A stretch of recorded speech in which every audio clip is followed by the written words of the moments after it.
Hello, and welcome to the first episode of the Railroad Workers United podcast. My name is Nick Wurst, and at least for now, I am the host of the podcast. I work as a freight conductor and locomotive engineer, and I currently serve as the general secretary for RWU. So, RWU is Railroad Workers United. We're an organization of rank and file railroad workers and supporters that are committed to unity and solidarity between railroad workers from all the crafts and all the unions, and rank and file democracy, participation, and activism in our unions. Our goal for this podcast is to have railroad workers and allies discuss issues and experiences that are relevant to RWU's principles and campaigns. So, this was our first attempt at recording a podcast episode, and I hope you'll be patient as we work out all the kinks. Nobody involved in this is a professional podcaster. We would like to apologize for the audio quality. This was recorded with a single microphone in a hotel room in Chicago when RWU activists were gathered for a meeting on the weekend of April 12th and 13th. Hopefully, you still find this episode entertaining and interesting, and we aim to produce more episodes soon. Please feel free to contact us with any feedback or suggestions for how to improve the podcast or any topics you would like us to discuss, and share this episode if you enjoyed it. Thank you. Today, we have Hugh Sawyer on. So, Hugh, you are a railroad worker. Can you confirm or deny this? I can confirm I'm a railroad worker, and I think I'm in my 37th year. That's a pretty long career. So where and when did you hire out, and with who? I hired out on January 9th of 1989 with Norfolk Southern, which was a holding company for N&W and Southern, so my paycheck actually said Southern Railway on it for the first couple of years. And I hired on as a switchman, was trained as such. I was told that I was going to become an engineer. I had no choice. So they hired me. They worked me for a very short time. Then they furloughed my group. They hired 10 people out of about 300 and then put us to work, and then almost immediately furloughed us. And, that got rid of most of the class right there. Happily, I bothered to listen to the old heads that I worked with who always said, keep something going on the side, which for me was construction. And that's what I did. So it didn't bother me, but I went ahead and turned it. You had to be working for a year before you could turn in a letter to go to engineer school. Mm-hmm. Well, I ignored that rule, as I ignore a lot of them, and I went ahead and turned in a letter. All they could do was say no. Right. But they said yes. So 8 months after I marked up, I was in engineer school. Obviously, most of my career. Yeah. I did get cut back and even furloughed, but that didn't mean anything. That just meant I went to work, where my seniority district was making the Chattanooga. And, for a year I worked over there on what we call the East End that worked up toward Greenville, South Carolina from Atlanta. And so even when you're furloughed, there was always jobs on which you could work. So obviously, you've seen a lot of stuff change on the railroad. Oh, yeah. You mentioned hiring on as a switchman. Well, let me say this. I was on a butt head, for those who know what that is. I was a sixth member of the crew on this little butt head. We had an engineer, a fireman, the yard foreman, 2 helpers, and then me. Jeez. And if you can imagine that. I can't. I've only ever seen 2 guys on a crew, and the only time we've had more than 2 is when we got a trainee or when we got a pilot, and so 3 people in a cab feels crowded to me. Right. I can't imagine six guys on a crew on a yard switcher. Man. So anyway, of course, all those jobs have disappeared. The firemen and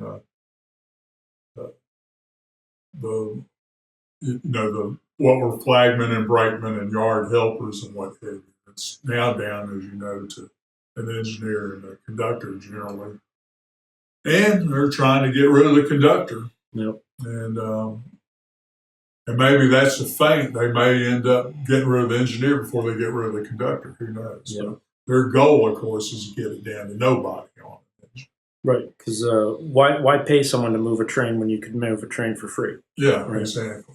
So, even though the money that's being made, I mean, we're a pimple on the ass of all the money that's being made by these corporations, but it's never enough. Right. And Norfolk Southern has the lowest management to labor ratio in the industry, which is to say there's more managers per laborer than any other railroad. I think that's been historically true, and I think it's still true today. It's funny, this is totally off topic, but the letter carriers, when they were having their rallies about the contract and fighting against privatization, there were a lot of them that were quoting this old postmaster general who said something to the effect of, there's too many bureaucrats. If you don't touch the mail, you should be worried about your job. Yeah. And it was funny, I was joking with a couple of guys earlier about, if you don't touch the ballast or you don't walk on the ballast or anything like that, you should be worried about your job. But so you hired out as a switchman and then basically immediately became an engineer. What union when you hired out? What union were you a part of, and sort of where's been your course through the various unions? So I was in the UTU for a couple of years up until I became an engineer, and then at some point soon thereafter I decided to join the BLE because they held the agreement that I was working on. But I, like most guys in the South, when I went to work on the railroad, that was my first union job. And keep my word, closed shop, you have to be in a union. So I was in the United Transportation Union, who represented conductors and brakemen and switchmen.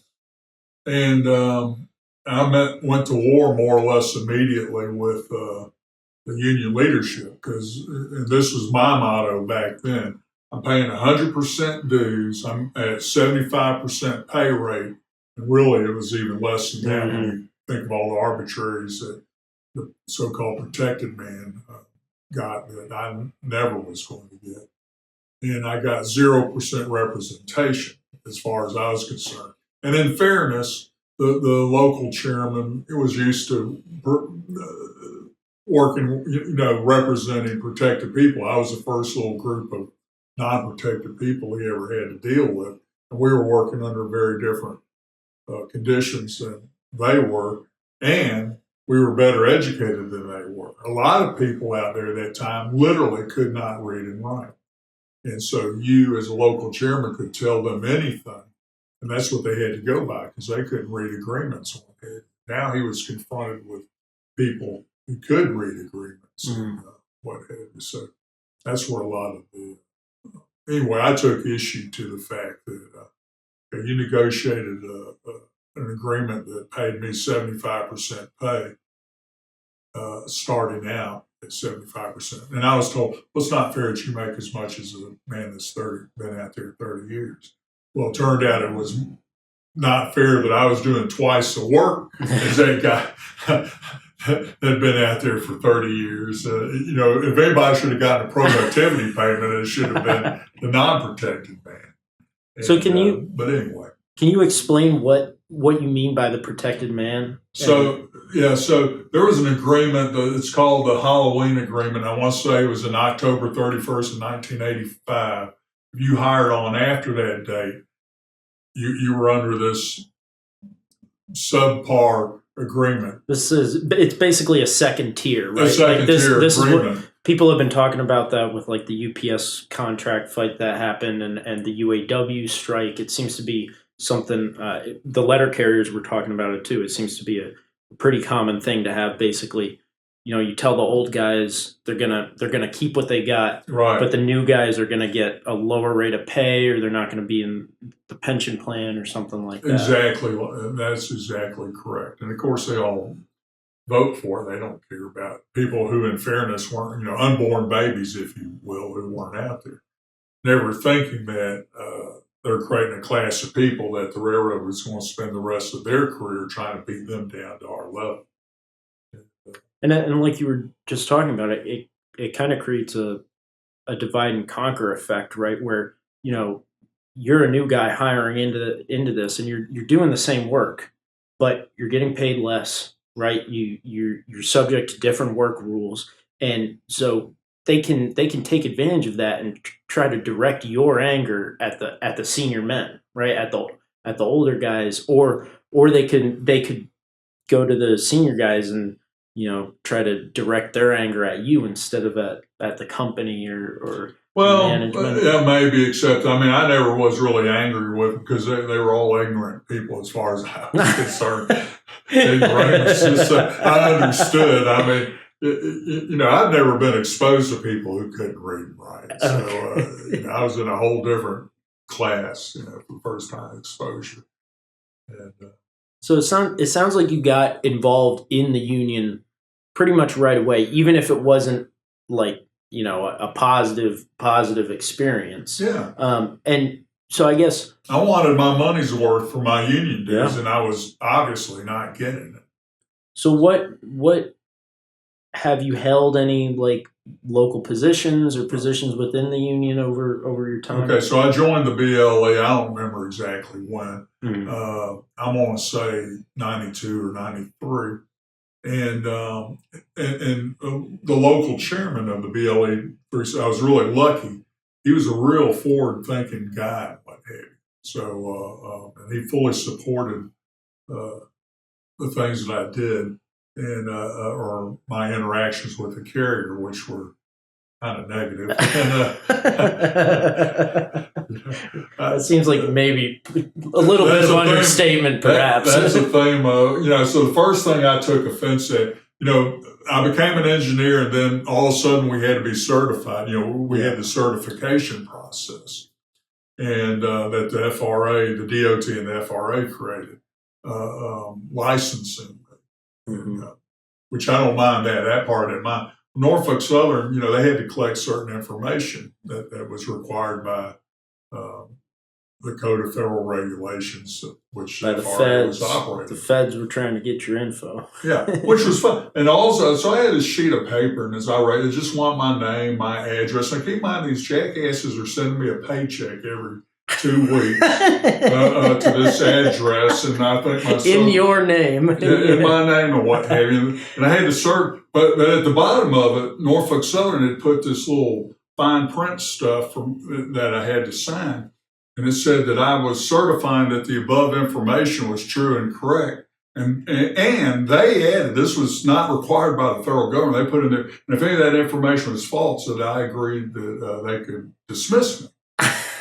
So I took extreme offense at that, and I marked that out, signed and dated that, that statement, and I amended it. And I said, to the best of my knowledge, the above information is true and accurate, and it reflects the low IQ level at which this company is run, or something to that effect. And I signed that, and then I put it up on my mantle, to sit on it for a day or so. Do I really want to send this in? And I decided I did. And that was my local chairman, my BLE local chairman's introduction to me in a real way. That they stopped him on, and I thought, well, heck, I'm going to hear from a road foreman or something. Oh, no, this went up, according to my local chairman, to headquarters at Norfolk and their law department. And the thing is I had put, in my opinion, this reflects the low IQ. And I learned this in the 60s, that if you make a statement of fact, like if you're a policeman, I said, you're a pig. I made a statement of fact, and he can arrest me for that. But if I say, I think you're a pig, I can get away with that. Now, that's all theoretical. Of course, they're still going to beat the hell out of you. But anyway, the law department reviewed it, and they couldn't, because I put in my opinion. That's what saved me, and I knew it was going to. So anyway, they stopped my local chairman on a main line, single track territory, and said, get to a telephone. And then he called me up. I was just coming to work. He said, son, what have you done? And I'd been right. I didn't know exactly what what he's talking. It could have been any number of things. Anyway, he explained it to me. And I said, yeah, I wrote that. And I explained to him, I said, that wasn't a requirement. I said, I looked it up at the CFR. That wasn't a requirement. The punishment, if I had, according to the federal government, if I had falsified my name or address that they send my paycheck to, that they wouldn't certify me, right? Mm-hmm. So nothing about losing your nothing job. about being dismissed from the service or anything. So, do you think? And you mentioned earlier that a lot of guys that you worked with couldn't read and write. yeah. So, do you think that was genuinely in there to try and catch a few of them out so that they could fire them? I think that was Norfolk Southern's way of denigrating us. Yeah. And treating us like, oh, you're just a piece of trash that's going to lie about you. That's how I took it, and I'm sure that's how they meant it. And my experience, particularly back then, is that they held us in contempt, and it was a deliberate insult. Yep. I took it as such, and anyway. So I'm called in. I don't know how much time you want to spend on this story, but I got called in. My local chairman said, "Well, they want to have a meeting," and I said, "Okay, that's fine with me." And we had a meeting downtown with the assistant superintendent, and they were in there doing time claims or something. So I had to sit there and wait until they. Oh, of course. I was there in the office. Yeah, they call you in, but you gotta wait. Yeah. But I was sitting right there with them while they were doing that. But I'm telling you, it's like there's an idea bubble above this guy's head. I could tell what his tactics were going to be. And I shit you not, he's a big football player, because back then that's how you got a job in management. You had to be part of the University of Tennessee volunteer football team. And so he lunges across the table at me. Who the hell do you think you are, changing official Norfolk Southern documentation? I didn't flinch. I didn't anything. I just started, because I saw it coming. I just started laughing. And I said, buddy, if you could do anything about this, we wouldn't be sitting here having a conversation. And it was like I had gut punched him. I mean, he just deflated, fell back into his chair, and didn't know what to do. Oh, the North End train master was there. He had never. He was just amazed. And anyway, I agreed to sign a document, and my general chairman obviously got involved, Ray Wallace. And in exchange for dealing with this, I would go ahead and sign this documentation, what have you. So anyway, that was the beginning of my relationship with Norfolk Southern. And I will say I've been disciplined over the years, but never for operational stuff. It's always been my interactions with train masters and above. So, anyway. You're a good railroader. You're just maybe not so good at managing management. Yeah, exactly. And I was that way at the Navy, in that if you're going to be my boss, you need to know what the hell you're doing, and not be an incompetent moron. That's kind of the demand that I have. But anyway. So you got involved in the union, and what was your path? Okay, so my local chairman. Now, keep in mind, when you're a delegate to the international. I don't know what's. Hold on. Oh, okay. Okay, we're good. We're good. Okay. All right, slight technical glitch. So you were talking about my local chairman, right, got me involved in the union. But the first thing he did, I ran for delegate, so that I would be the delegate to what was then an international convention, because the Canadians were still with us. And and typically the local chairmen are the delegates, because the general chairman want to control the convention and control their delegates and what have you.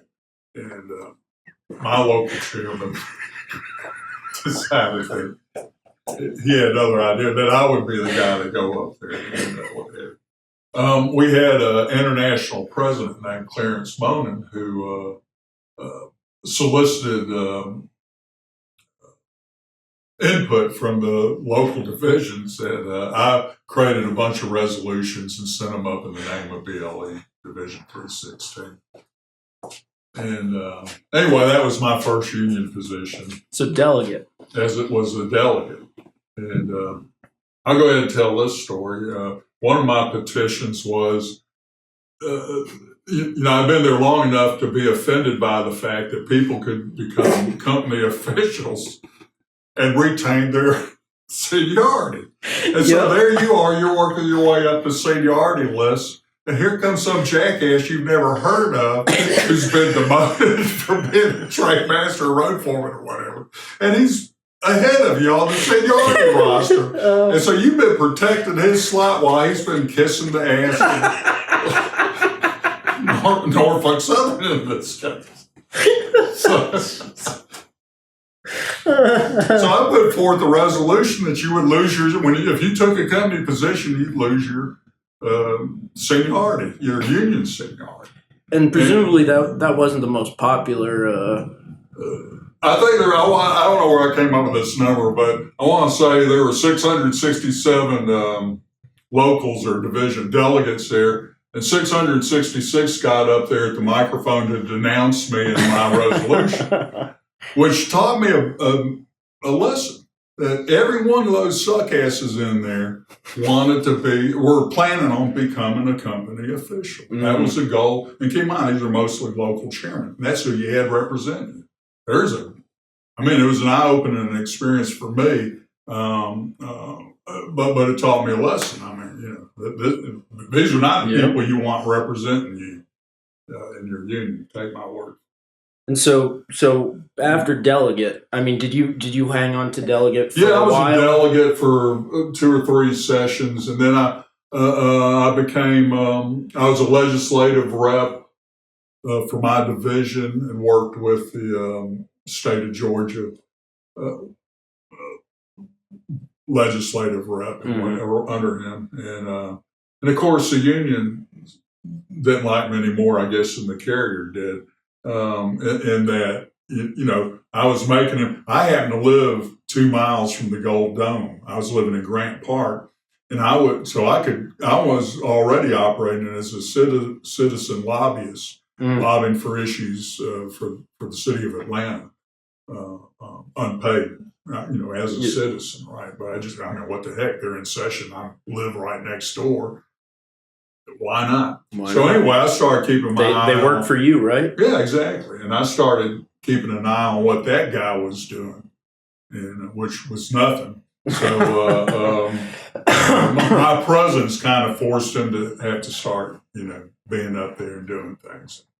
So, and then I was assistant vice local chairman. My local chairman had a heart attack and what have you. I became the acting local chairman while he recovered from that. And then ultimately he retired, and I became the local chairman. And then, and I have to tell you, I'm a better prosecutor than I am a public defender, but it was so easy at Norfolk Southern. I mean, oh my God, the morons they had, doing these cases. It was, but anyway, I gave that position up and became the president. So I've occupied a variety of positions. I mean, it's basically every position that our locals have, except secretary, treasurer, and trustee. And here I am, the treasurer of RWU, a job I absolutely despise. But I got roped into it because nobody else would do it. So, Well, that's a good transition to sort of the next question that I have, which is, when did you get involved in RWU, and why? And obviously that's kind of a big question, but if you were going to try to boil it down to what got you into Railroad Workers United, although at the time, I mean, I guess it was, you were involved even before it was Railroad Workers United, right? Yeah, it was ROCU, Railroad Operating Crafts United. And the way I got involved is in the BLE Constitution, we have the right, divisions have the right to produce petitions to in between conventions to change the Constitution. And Division 316 and others decided that we needed a one man, one vote in our union. I, of course, wanted one man, one vote for all positions, local, general chairman, national. And so we initiated that petition. We got other divisions to support us, enough other divisions support us to where they had to put a ballot out on it. And it passed. This was in '06, as I recollect. So we achieved one man, one vote, except the people around me, all of whom were older than me. Keep in mind, I'm, the bottom of the seniority roster, if you will, in the union stuff. So, oh no, we can't go after the general chairman. Let's just do the national officers. I read, and I'm the young guy on the block, and so I acquiesced to that, and that's what we did, and we achieved it. But it was a big mistake because, of course, general chairmen are the most, in my opinion, it was my opinion back then, were the most powerful people in the organization, and we definitely needed control over who that was. And but anyway, so that brought me to the attention of these guys up here in Illinois, which is where Rocky formed. They had an idea that railroad, that the rank and file workers of all the unions, I think there were 12 or 13 at the time, we were all kind of working against or being used against each other, because whichever craft signed an agreement with the carriers who were united in the NCCC, so they were united and operating as a block. And they would go after the weakest union, get an agreement with the least thing. And that, under the Railroad Labor Act, that becomes a pattern for all the other unions' agreements, And so it's a big problem. Anyway, they approached, I don't remember, we were in a bar somewhere. And it might have been at the, it wouldn't have been the '05 convention. So anyway, it was after the one man, one vote. I don't remember what function I was at where I ran into these guys, but my local chairman and I. You were at a BLE function. We were at a BLE function, as I recollect, and somehow we ran into these guys, and we all got talking, and so I joined Rocky and what have you. So the goal of Rocky was to try and create unity between the conductors and the engineers, the UTU and the BLE, right? Because that's who those were. Yeah, but really, I mean, they envisioned all the crafts, ultimately. And so anyway, that was the catalyst for RWU. We reformed into RWU and officially. So I guess I'm a founding member of Railroad Workers United, and that's been our goal: is to unite, get the unions to work, not get them to merge. Even though that's my secret desire, it's ridiculous. There's not enough workers left, rail workers left, for us to operate at the federal level in Washington D.C. We need to be united into one union. That's my personal opinion, but that's not a goal necessarily of Railroad Workers United. We just want the existing unions to work together in a block, which I'll note that they did in the last agreement for the first time. Yeah, the 2022, and now in this most recent round of bargaining, they actually preempted it. Something, I don't know if you've ever seen anything like this before, but before the Section 6 notices were set to be filed, so basically before our contract doesn't expire, right? But before the contract would have, I guess, quote unquote, expired, they actually started settling with individual carriers, settling tentative agreements with individual unions. Yeah, and never have seen that before. And usually they try to drag all that out for years, right? Yeah. They very smartly, and then we're talking about the carriers, right, came out and preempted any kind of because they'd never been confronted with a united bargaining coalition before, even though it disintegrated the second and the first agreement came out that all the members voted down. they all immediately went off on their own. It started breaking up because some of the unions voted to accept it in 2022, and instead of basically what we were saying together as a coalition, right, hold strong, the whole process. Nobody settles until everybody settles. Right. And your point about some of these unions being so small, it touches. I mean, it touches on a lot of things. So as a new guy, I'm significantly younger than you and significantly less seniority than you. But when I hired out I hired out in 2019, and I started like researching the railroad unions. And when the contract battle was going on and the vote results started to get published, like union by union, and I was looking at some of the numbers, and I don't know if it was like the Boilermakers or something. They had like 500 voting members, and I was minuscule.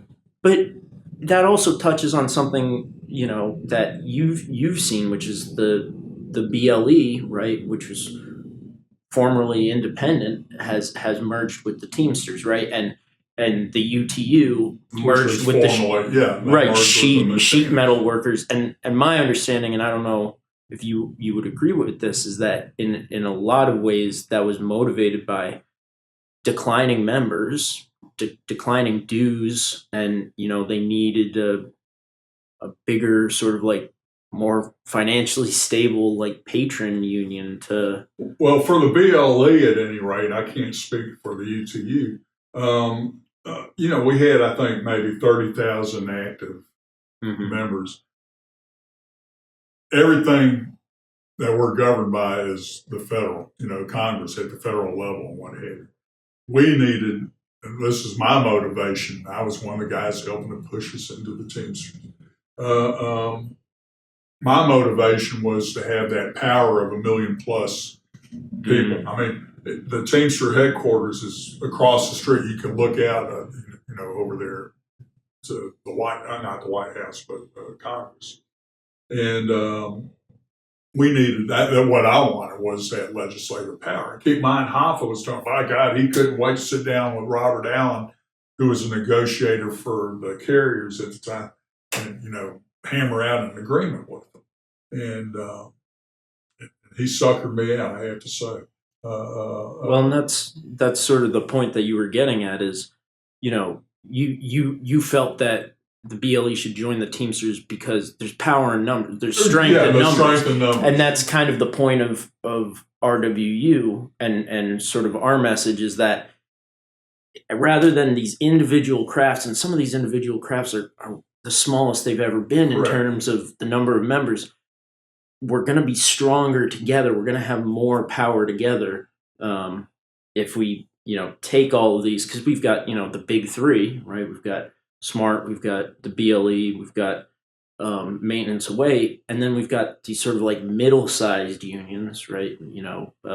What's left of the clerks. And the carmen and the machinists and signal guys and stuff, and then there's the small ones, right? Boilermakers. What the hell they do, I don't know. National Conference of Firemen and Oilers and all that stuff. And so that idea, right, of what if these unions all fought together and stood up for every craft, right? Because I think that's also an interesting thing of, you've seen so many crafts disappear over time. Right. And so if we just sort of leave the smaller crafts to try and fight on their own, they disappear, but then you're the next one in the gun sight, right? And that's what you were talking about at the beginning of, well, if they're going to get rid of the conductor, or if they're going to get rid of the engineer or something like that. And they're going to get rid of both of them at some point. I mean, that's the end goal here.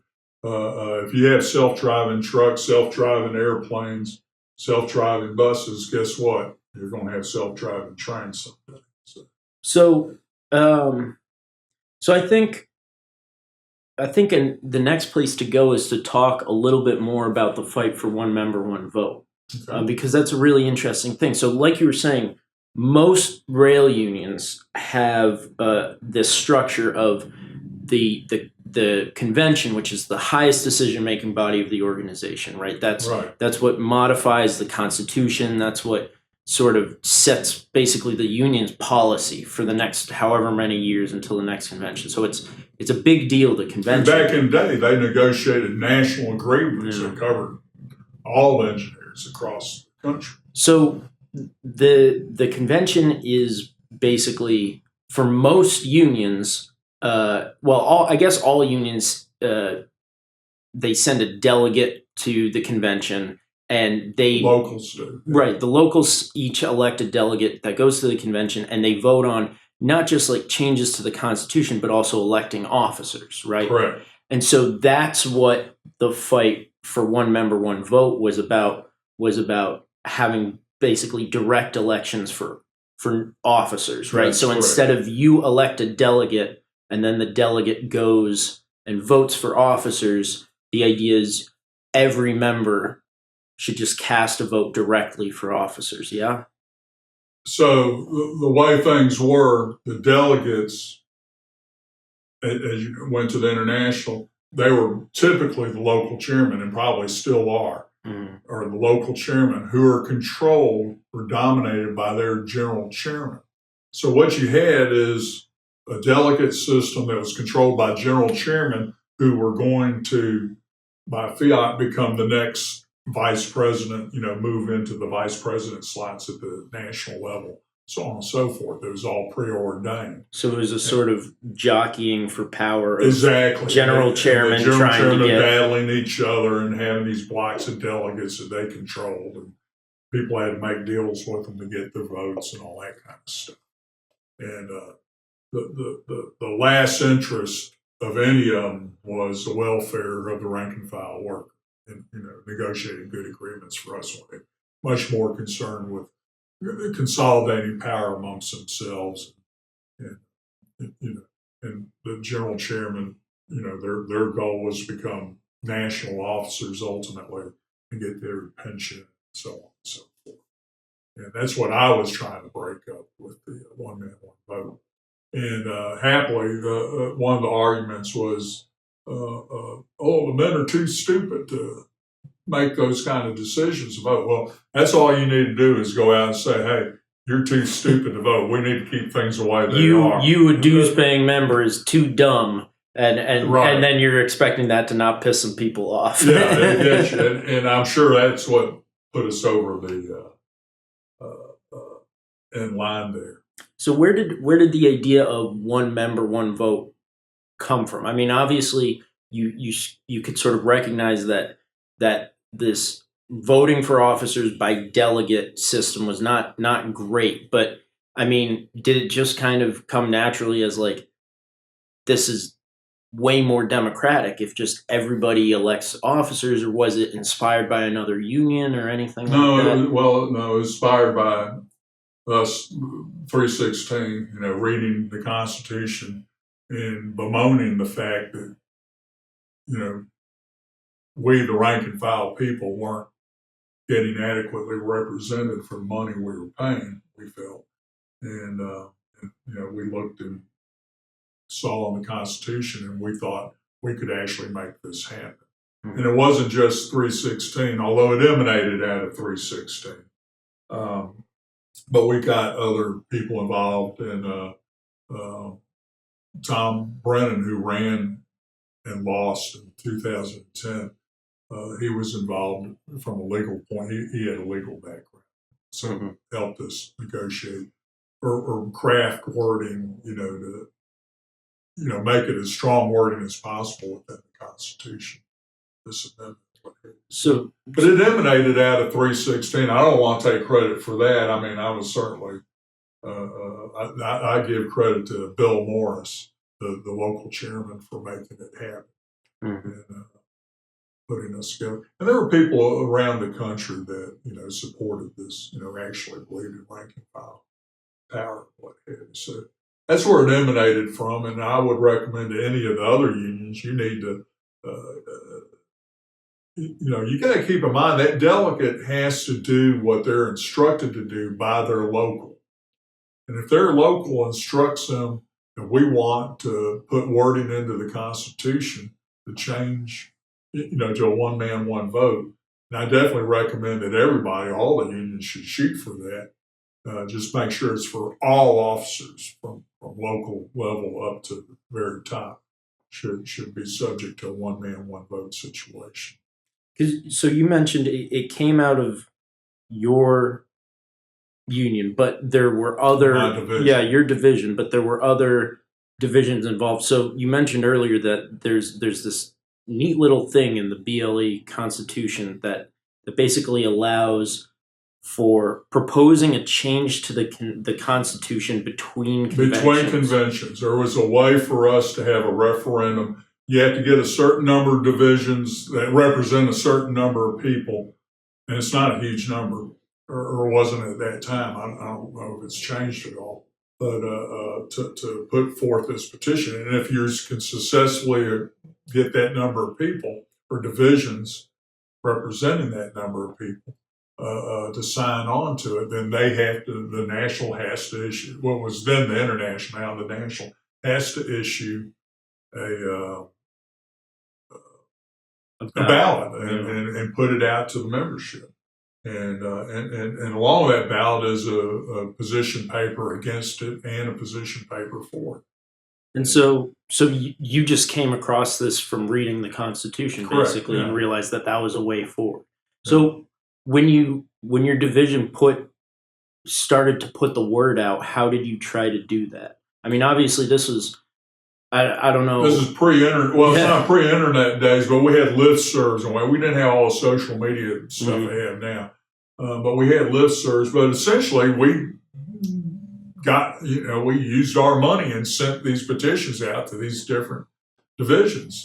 And so you just you went through because I know in my union, if you look for it hard enough, you can find a directory of all the different locals around. Oh yeah, we had all that. Yeah, exactly. Yeah, we had access to all the divisions, their addresses and so on and so forth.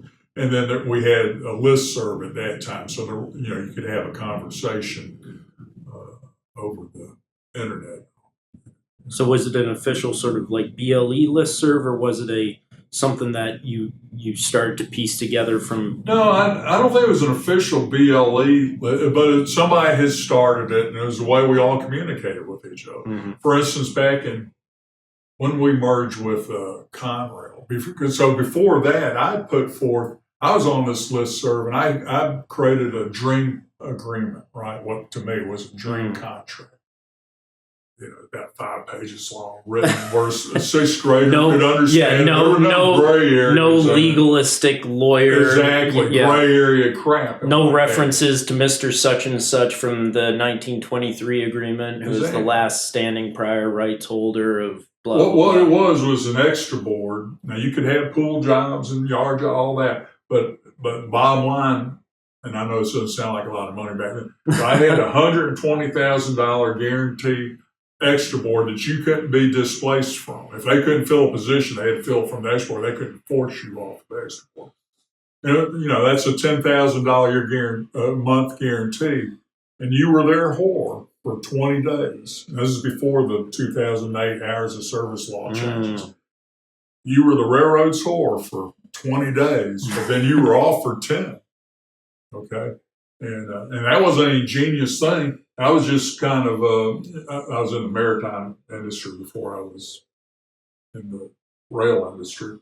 And so I was just kind of robbing ideas from over there in other industries. And, and I knew that if you can be off for 10 days at a time, that's a chunk of time you can do something. Yeah. Right. So it was very appealing. Now, anyway, I created this agreement, sent it out. Now, it was an 8-hour, there was an hourly rate of pay, 40, it worked out to be $40-something an hour. And by God, you made overtime after 8 and overtime after 40. Mm-hmm. And I sent it out all over the country, and I was particularly interested in the West Coast people who have those long barrel runs and all that, make a lot more money back then and today than we do on the East Coast.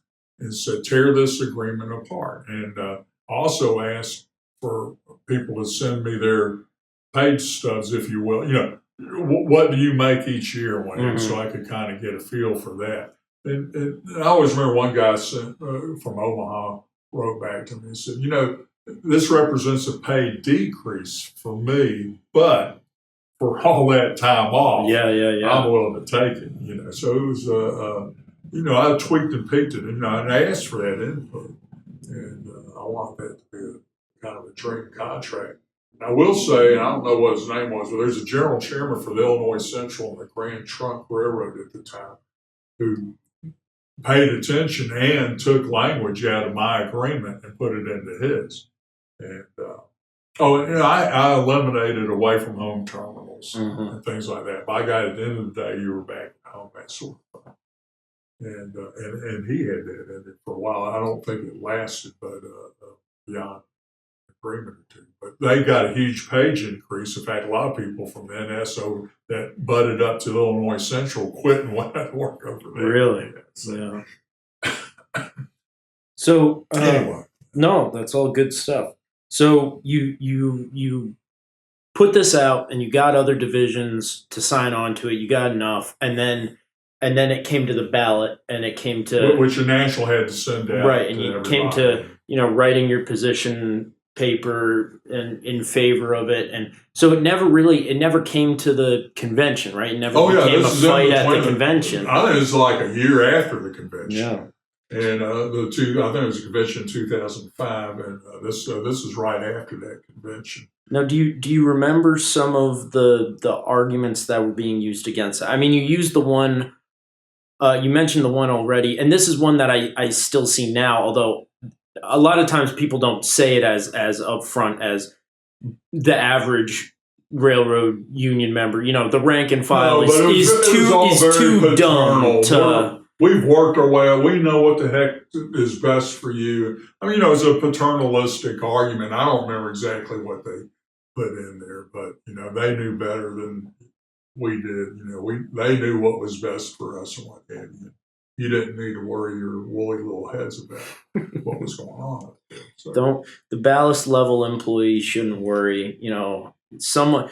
It all makes sense to someone higher up. It's the same thing that management. Vote for the agreements when we put one in front of you and shut up and pay your union dues.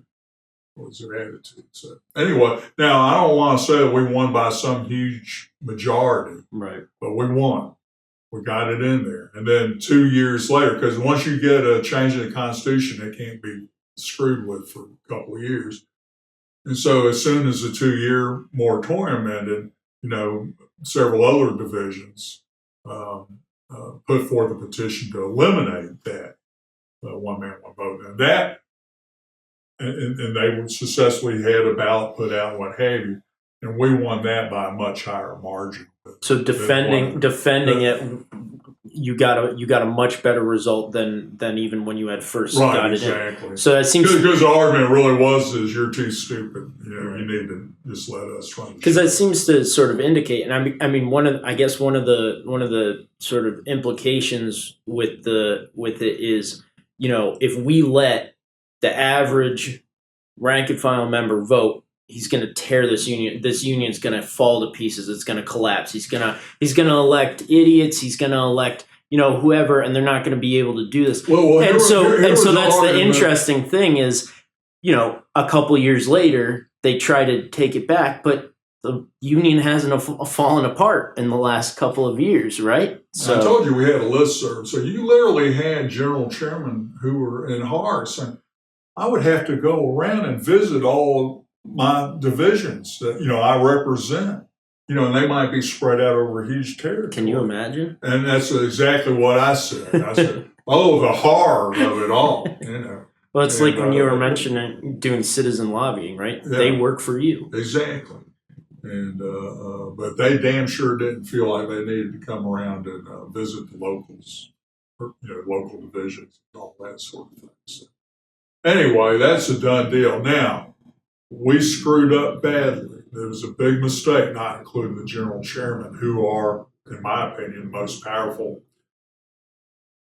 positions around, because, we've gone to a general committee agreement situation. It's no longer a national agreement. It's mostly general committee agreements on, with right. So a general committee negotiates the agreement for a specific carrier in a specific area, Correct. covering a certain, part of the railroad, and the only thing left that's national is the health and welfare aspect. and the wage increases. So I think it's I think they should revisit that, and I would certainly advise any of the other unions who shoot for changing their constitution that it applies to every officer. So that means on the national level, things like the president, vice president, secretary, treasurer, those are all directly elected by the members. Correct. The general chairman are not. The general chairman are still elected by the delegates at the convention. No, by the delegate at the general committee convention. Because keep in mind, they meet every 3 or 4 years,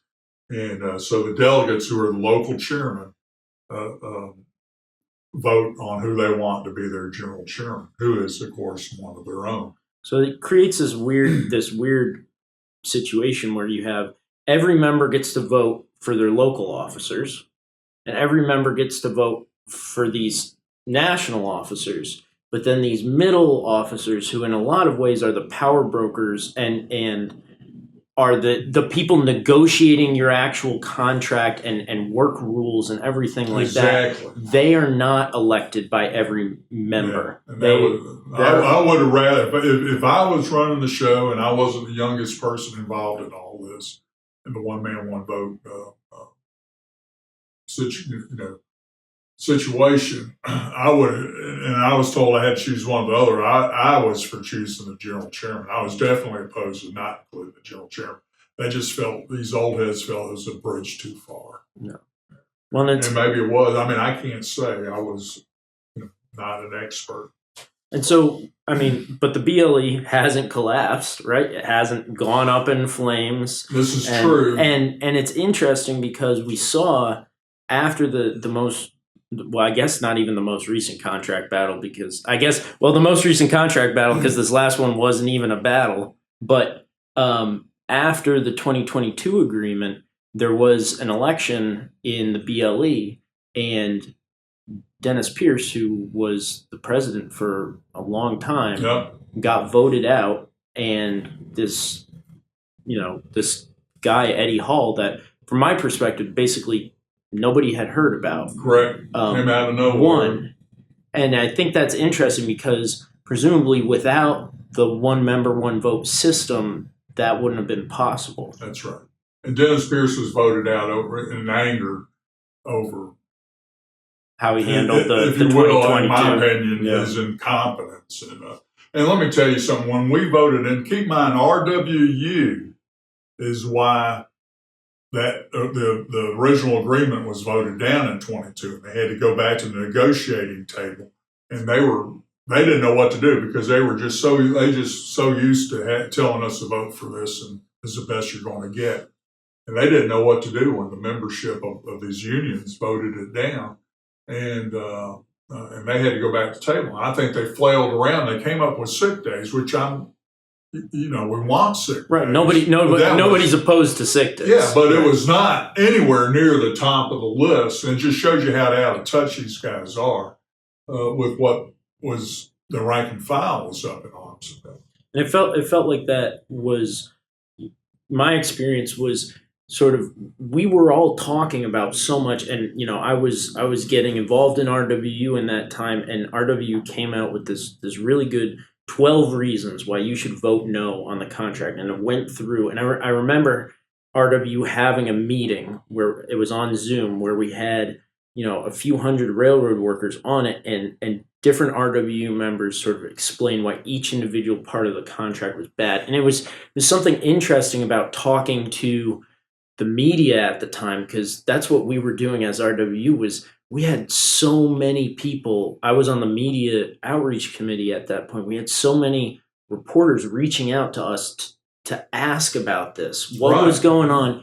And the focus was so much on sick days. But I remember reminding everybody that it wasn't just about the sick days, right? It was about the self-supporting pools, right? It was about it was about wages. It was about the healthcare increase, but also it was just generally about like that quality of life thing. The quality of life issues was a major right, component and that seemed to get boiled down to 5 sick days is going to fix your quality of life. Yeah. Right. Like I said, that was union leadership flailing about. They didn't know what, because they were hell bent on not asking us or reading the RW website or any social media thing. You to find out, well, what are these guys upset about? And but anyway, that's neither here nor there. I mean, we got a wage increase that didn't, it got us up to maybe where we should have been.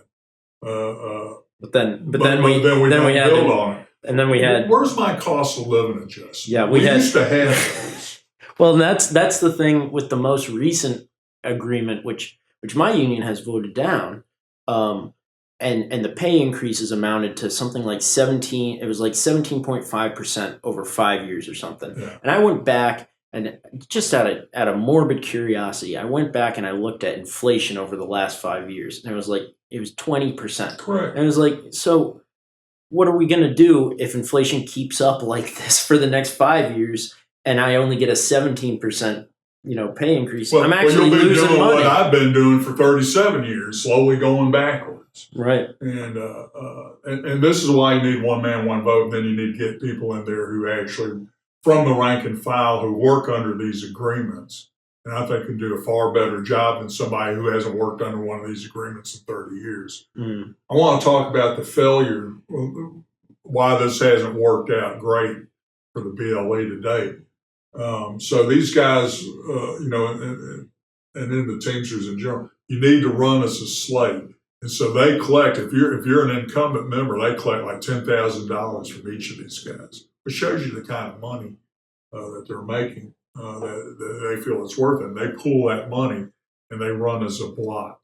And a reform movement within the BLE, if you will, or we need to form a slate in a way to finance that. The divisions need to finance this reform slate, and we haven't followed up and done that part of it. That's the interesting thing about, like Eddie Hall, for example, is he was just one guy who threw his name in the ring for one position, but it's this entire. So even this he won. Group needs to go. But who knows? If he's got a couple good ideas or something like that, he's surrounded by still the old guard, right? And even if he has a couple good ideas, he's fighting an uphill battle basically. He's muzzled. He's not running again, and we're right back to the old regime. And unless somebody forms a slate, which is not going to be Hugh Sawyer at 67 years old. The younger people need the younger local chairman and hot rodders out there, and they're out there. I'm sure they need to get together and form a slate and run them. And I firmly believe that you need people who work under these agreements, and I'd love to have some kind of thing. In South Korea, they elect their leadership out of the rank and file. Union leadership, and I'm talking about at the national level. And then that's it. Then they come back and work under the agreements that they negotiate. Do they have a term limit or something? Yeah, exactly. Okay. It's like, I don't know, it's 5 years or something. I don't remember the exact number of years. But then they have to come back to the seat, or the rocks and work under the agreements they negotiate. And so, needless to say, that's a whole different perspective from some fat cat over there playing golf with the CEO of BNSF or whoever. And I've always been a big fan of the idea of, union officers, their compensation should be the average or tied directly to not much their more. Members, Exactly. right? If you want to make $200,000, I don't know if you've seen this, but it's like, I think it's every year when the labor union filings go out. There's the 200K club or something like that. There's this Teamster forum that publishes all of the Teamster officers who made more than $200,000 that year. Yeah. And if you want to make $200,000 a year as a union officer, you should have to get all of your members up to, who knows, 180,000 or something like that. But that idea of time, or the average, including, when you include that average, I want you to include the sick and disabled, people who are off sick. People out on so that you get them better benefits, out of service and insurance and drawn on railroad retirement stuff. So, and I mean, I think that's a good sort of transition, because we're starting to talk here about these are sort of RWU principles, right?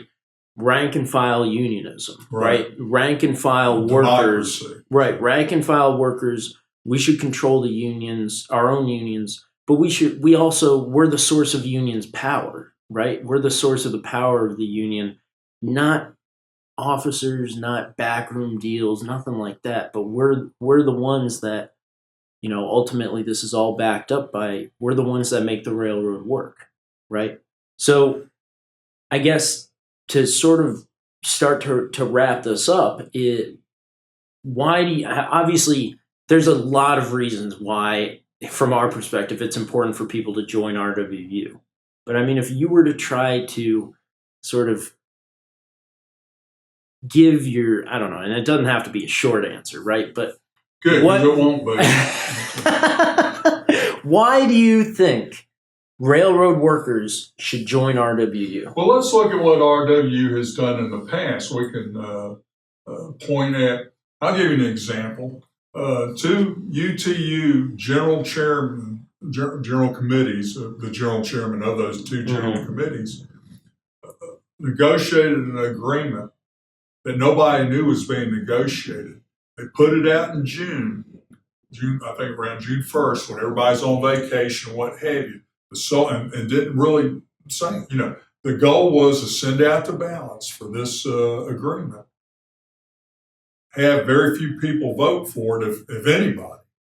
And then what they were doing, by the way, this is UTU negotiating away the conductor's jobs. Obviously, what year was this? This is around 2014. And this was the BNSF fight, the right? BNSF. And but our membership got winning. They opened up their ballot, saw what the heck, got word, brought it up to the ISC.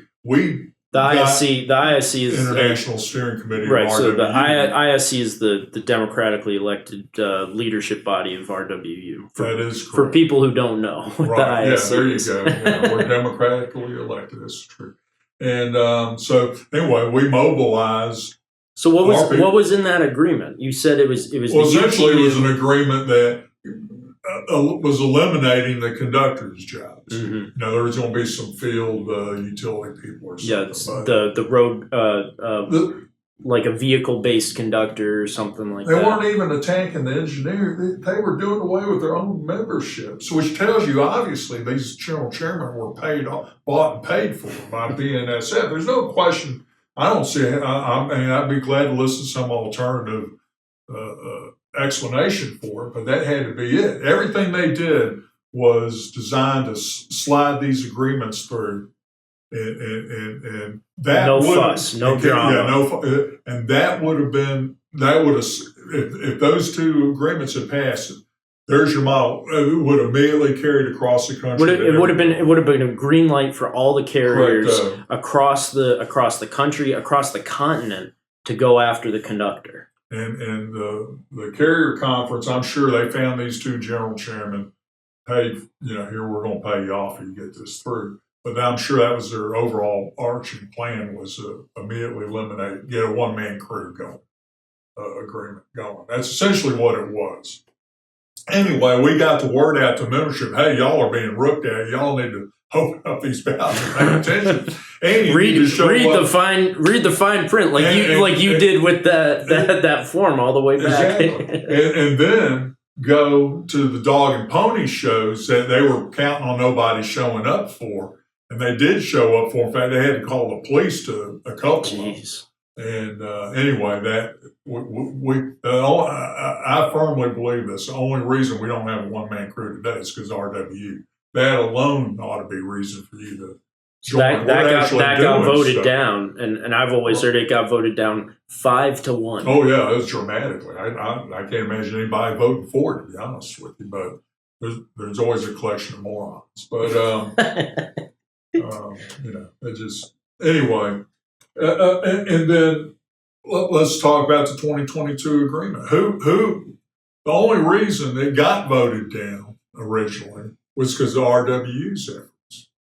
It wasn't union leadership of any of these unions, and they wanted you to vote for it, so they'd go back to drinking their daiquiris down there in Palm Beach, Florida, or whatever, and not having to do anything. So, anyway, or Cleveland, Ohio. My point is, we're doing things, and a small group of people, relatively small group of people, can affect change if you try. Mm-hmm. And gosh, I wish we could have gone on strike just for one day, just to make the point. Yeah.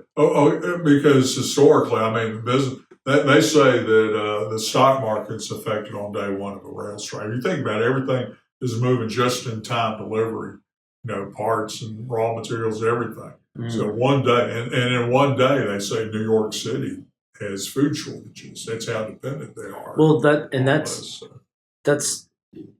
I remember when I was starting to get involved, the contract battle was starting to heat up, but they were hauling the CEOs in front of the Surface Transportation Board to testify about the crew shortage crisis and why there were trains parked on main lines, not moving. And all the CEOs could say was, we don't have the people. And they took the chance to say, and if you let us run one man crews, we wouldn't have this problem. Exactly. But it was so bad that I remember reading statements from different shippers associations and people talking about like it was going to affect like planting and harvesting season, and that like chemicals used to purify water weren't getting where they were going. And it's funny that you mentioned groceries and like New York, because one of the things that happened after I had hired out on the railroad was the Hunts Point grocery strike in New York City during COVID, where it's this big warehouse, and it supposedly like all the fresh produce for the whole Northeast like goes to this place, and then it goes out to like restaurants and things like that, and they get rail service. And so the Teamsters in the warehouse were on strike, and supposedly they turned around a train. A train came in and tried to deliver, and supposedly the crew refused to cross the picket line and said, we're Teamsters too. Well, I would hope so. Yeah. But whether they're Teamsters or not, you don't cross a picket line. But that point about, it affects the stock prices. I mean, it didn't even take a strike. It just took the railroads being terrible at their jobs. And that started people were talking about in 2021, is this going to trigger a recession? I mean, so, and that's a good sort of plug that RWU we got involved, and that's sort of was my introduction to RWU was the 2022 contract fight and getting the word out about what we were up against and what we were trying to fight for. So that's history. That's ancient history now. Why do you need to join the RWU today? Mm-hmm. And the answer is, all you got to look, you see Social Security, Medicare, and I promise you the RRB, Railroad Retirement, is on the they've already closed 7 RRB offices. Right, and they got this chunk of, it's a fully funded pension system that's controlled by Congress, even though they didn't put a dime of money in it. It's all, keep this in mind, everybody. This is the employees' money and the carriers' money. I don't understand why Railroad Retirement, the way we operate, isn't a model for a replacement for Social Security. That's a whole nother subject, but that's under attack. Amtrak, which pays, they have a large number of employees paying into Railroad Retirement. You lose, they privatize that, and they're not paying into Railroad Retirement anymore. You've got that's a major blow to our existing well-funded system. And we have a campaign on right now, Public Rail Now, we have public ownership of the highways, right? The government owns and operates it. They own and operate the airways, the waterways are federally controlled.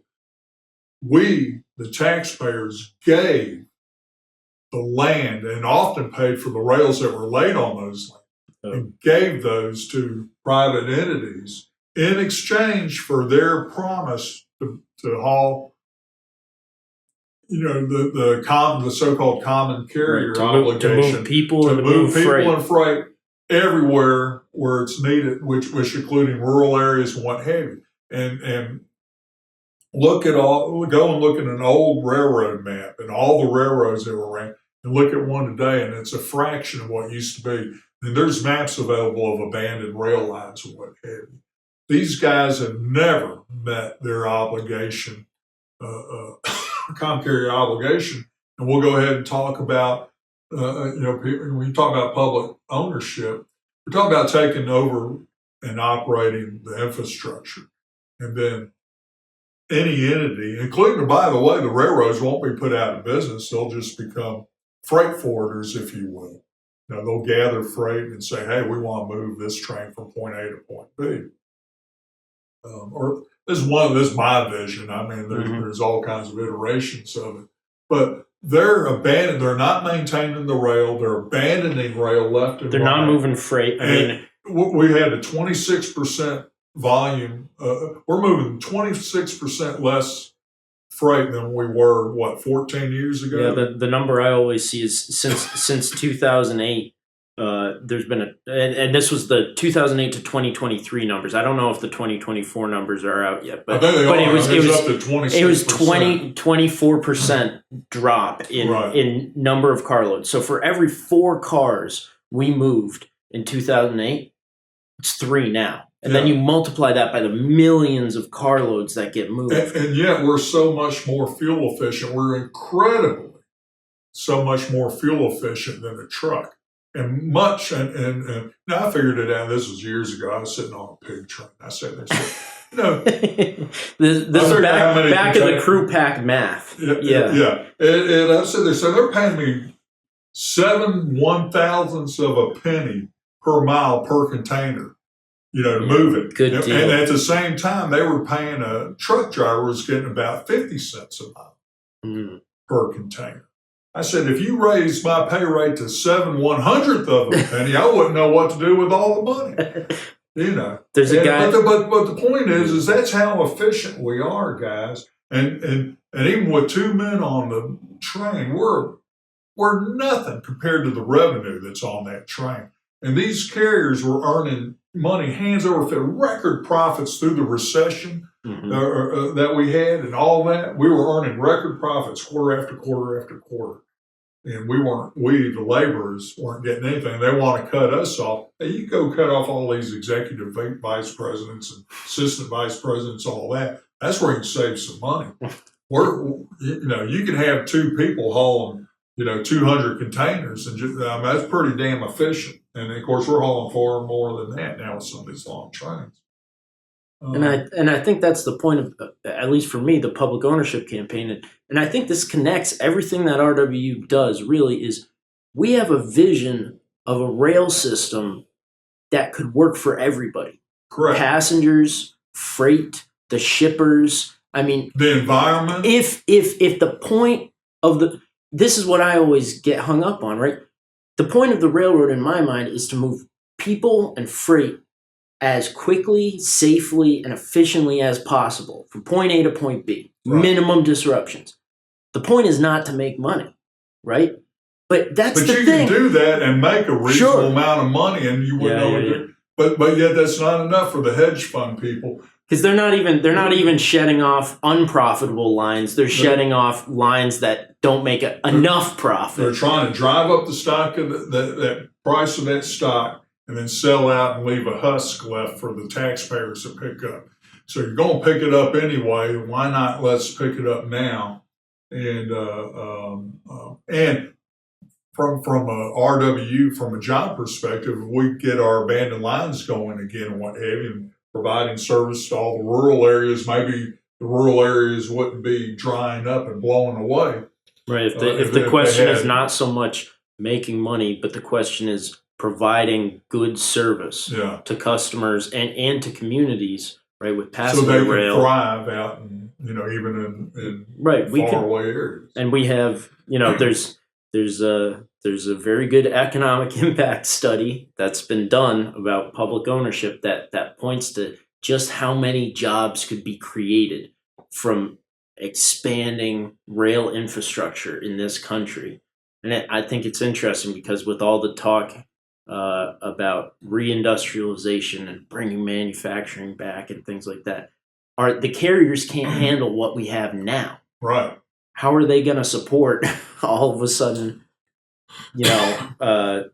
manufacturing everything in America again? But anyways, so I think that's a pretty good answer, right? For why join RWU? We're going to try to save your job because the unions aren't doing it really, and they're sitting there scratching their head while the current administration potentially is damaging the economy of this country by allowing. And it's not. I shouldn't even blame the administration.